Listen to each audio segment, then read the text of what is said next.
আসসালামু আলাইকুম। Iran learning হোমে স্বাগতম। প্রিয় দশম শ্রেণীর শিক্ষার্থী, আশা করি তোমরা ভালো আছো। তোমাদের ইতিমধ্যে টেস্ট পরীক্ষা রুটিন প্রকাশিত হয়েছে এবং এ মাসে তোমাদের টেস্ট পরীক্ষা অনুষ্ঠিত হবে বিভিন্ন বিদ্যালয়ে। তাছাড়াও তোমরা যারা 2025 সালে এসএসসি পরীক্ষার্থী রয়েছে, তোমাদের মানবিক বিভাগের ভূগোল বিষয়ের যে কটি অধ্যায় গুরুত্বপূর্ণ রয়েছে এবং অর্থাৎ যে সকল অধ্যায়টি সম্পন্ন করলে তুমি একটি প্রশ্ন নিশ্চিত কমন পাবে, সে সকল অধ্যায়গুলো থেকে গুরুত্বপূর্ণ প্রশ্ন নিয়ে ইরান লার্নিং হোম চ্যানেল থেকে তোমাদের সাজেশন প্রদান করা হচ্ছে। অর্থাৎ তোমরা যদি এখানে যে প্রশ্নগুলি দেওয়া হয়েছে সেই প্রশ্নগুলি সম্পন্ন করো, আশা করি তোমাদের এর বাহির থেকে কোনো প্রশ্ন আসবে না। এই প্রশ্নগুলি সমাধান করলে তোমরা যে কোনো প্রশ্ন আনসার করতে পারবে। এখানে যে প্রশ্নগুলি নেওয়া হয়েছে প্রত্যেকটি প্রশ্ন খুবই গুরুত্বপূর্ণ এবং এই প্রশ্নগুলি সম্পন্ন করে তুমি যদি যে কোনো বোর্ডের প্রশ্ন সৃজনশীল প্রশ্নগুলো প্র্যাকটিস করো, দেখবে তুমি সবগুলো সৃজনশীল প্রশ্নই তুমি পারবে। কারণ এখানে যে প্রশ্নগুলি নেওয়া হয়েছে প্রত্যেকটি প্রশ্ন বিভিন্ন বোর্ডে যে প্রশ্নগুলি এসে থাকে তার যে গুরুত্বপূর্ণ প্রশ্ন রয়েছে, প্রত্যেকটি প্রশ্ন নিয়ে এই সাজেশনটি তৈরি করা হয়েছে। তো আশা করি এই প্রশ্নটি পড়লে তোমরা নিশ্চিত তোমরা যে কোনো সৃজনশীল প্রশ্ন তোমরা লিখতে পারবে। তো তোমাদের ভূগোল বিষয়ের দশম যে অধ্যায়টি রয়েছে বাংলাদেশের ভৌগোলিক বিবরণ, এটি খুবই একটি গুরুত্বপূর্ণ অধ্যায় এবং এটি থেকে একটি প্রশ্ন তোমরা নিশ্চিত তোমরা কমন পাবে। এই অধ্যায়টি থেকে তোমরা কি কি পড়বে, ঠিক আছে? তোমাদের হাতে সময় কম রয়েছে, সেজন্য তোমাদের টেকনিক্যালি পড়তে হবে এখন। অর্থাৎ তোমাদের গুরুত্বপূর্ণ যে টপিকগুলো রয়েছে সেগুলো তোমাদের এখন পড়তে হবে। তাই তোমাদের গুরুত্বপূর্ণ টপিকগুলো নিয়ে এই সাজেশনটি তৈরি করা হয়েছে। প্রথমে এখানে রয়েছে টিলা কাকে বলে, এখানে উত্তর রয়েছে, তোমরা সেটি লিখে নিবে, অথবা তোমাদের কাছে যদি সাপ্লিমেন্ট কিংবা টেস্ট পেপার থাকে তাহলে তোমরা এখানে বোর্ড রেফারেন্স দেওয়া রয়েছে, তোমরা সেখানে দাগিয়ে নেবে। তারপর হচ্ছে সমভূমি কি, তারপর হচ্ছে প্লাবন সমভূমি কাকে বলে, তারপর হচ্ছে প্লাইটোস্ট্রিসিন কাকে বলে, ঠিক আছে? এটি হচ্ছে প্লাইটোস্ট্রিসিন কাকে বলে, এটা সাইটু হয়ে গেছে, এটি টাইপিংটা মিস্টেক হয়েছে, এটা হবে প্লাইটোস্ট্রিসিন কাকে বলে, ঠিক আছে? এখানে বানানটি আছে, তোমরা এটি লিখে নিবা। তারপর হচ্ছে মৌসুমী জলবায়ু কাকে বলে, 6 নম্বর হচ্ছে প্লাবন কাকে বলা হয়।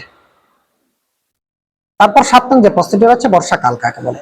এখান থেকে তোমাদের 7টি প্রশ্ন দেওয়া হয়েছে গুরুত্বপূর্ণ। এই প্রশ্নগুলি পড়লে তোমাদের জ্ঞানমূলক প্রশ্ন ইনশাআল্লাহ কমন হবে। তারপর হচ্ছে সৃজনশীল গ এবং গ অংশের জন্য গুরুত্বপূর্ণ। অর্থাৎ এই পার্টটি একটি বৃহৎ চ্যাপ্টার, ঠিক আছে? বিভিন্ন বোর্ডে কিন্তু প্রশ্নগুলি এসে থাকে, অর্থাৎ যে স্থানগুলো থেকে যে টপিকগুলো থেকে প্রশ্ন এসে থাকে সেই টপিকগুলো এখানে দেওয়া হয়েছে। তোমরা কোন কোন টপিকগুলো পড়ে যাবা এবং তোমাদের পরীক্ষায় নিশ্চিত তোমরা কমন পাবে। এবং এই টপিকের বাইরে কোনো সৃজনশীল প্রশ্ন কোনো বোর্ডে আসেনি, কেউ আমাকে এটি দেখাতে পারবে না।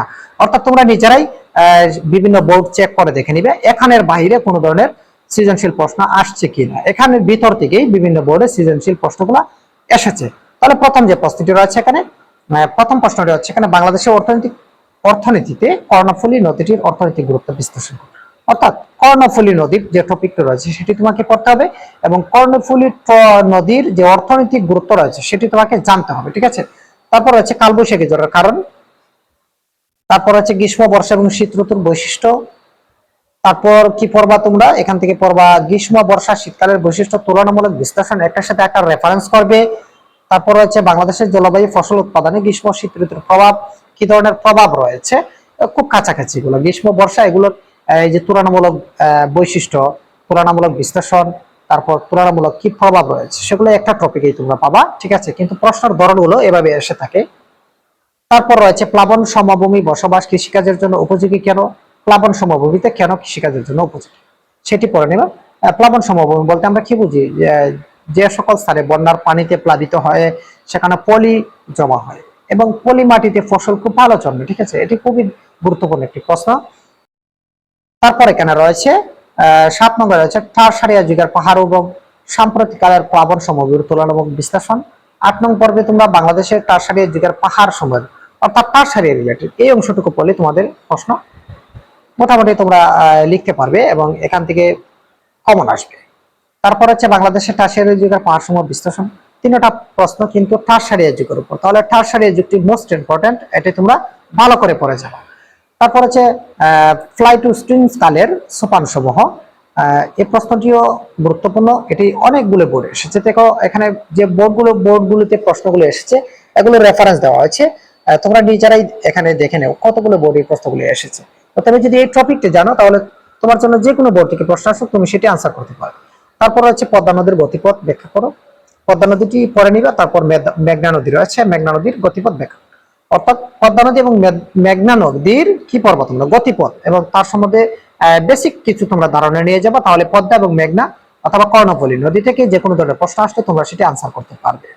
তো তোমাদের দশম অধ্যায় থেকে এই সকল টপিক গুলো রয়েছে, খুবই গুরুত্বপূর্ণ।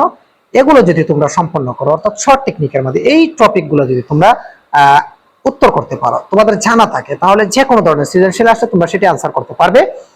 তো তোমাদের প্রত্যেকটি বিষয়ের ধরনের সহজ টেকনিকের মাধ্যমে ইনার লার্নিং হোম চ্যানেল থেকে এসএসসি পরীক্ষার্থীদের জন্য গুরুত্বপূর্ণ সাজেশন দেওয়া হবে।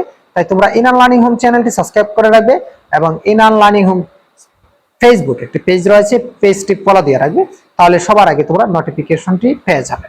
ধন্যবাদ সবাইকে, দেখা হবে আগামী পর্বে অন্য একটি টপিক নিয়ে।